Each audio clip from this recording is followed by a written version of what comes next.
to address this to the nation. I was removed from the committee, regional integration, and placed in the committee of it's called broadcasting and library services, and then I was also taken to welfare and mambo ya chakula cafeteria, and removed me from that. That one shows that what Raila is telling the people, that is consulting, that man is a selfish man. I'm telling you, he's a selfish man. Kenyans should tell Raila, fuck off. Because that man has already sealed the deal with Ruto. They have already sealed the deal. Now he's moving around trying to... We want to tell Raila that your days where you used to create tension and people used to guess your political moves and say that what is Raila planning? There's no plan. We know you. I remember before we started that meeting, we started that meeting called Maandamano ya Sufuria. We called us, the members of parliament of Western, and we sat with you in Karen, tukaanza kuongea, and we asked you very clear, what do you want us, what is the end game before we start this Maandamano? And that is why we went to Migori, we went to Busia, and I went to Mombasa, I went to Kilifi, I went to Narok, Kajiado, Nairobi. Here we were there. We were being tear gassed, and he told us that he was very clear that he wants talks with Ruto. That is what he always want.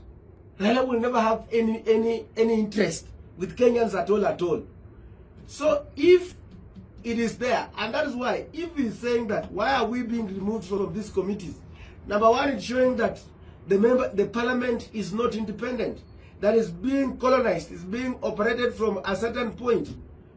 We want to tell them that they have removed people like us from those committees. Wakuje tumewachia committee. Kwani mtatufanya aje? And it will not stop me from delivering. With the CDF, we can still develop the constituency. We can still develop the constituency. And I want to tell those members of parliament that they think that by removing us from those committees, they will defeat me in terms of development. It will not happen, because I'm a good planner. With the citizen, with the CDF that is there, and with the good management and supervision, we will still to be among the top performers in this country. And we must have a constitutional reforms whereby the independence, we must bring back the independence. The political parties should not have most of this called the ODM. It's frustrating. The people have been removed. They have brought their people. Alafu anasema ati broad-based mafia. Na hiya nishtui mimi. As long as I am working with the people, wakule pesa ya dani, wakule watembea sasa tumerudi. Umerudi kufanya nini? Kunyanyasa wa Kenya. And we will keep telling the government whether they remove her. In fact, that hatuna haja, anastaki committee na bwana inanilisha ama inafanya nini, si wabaki nayo.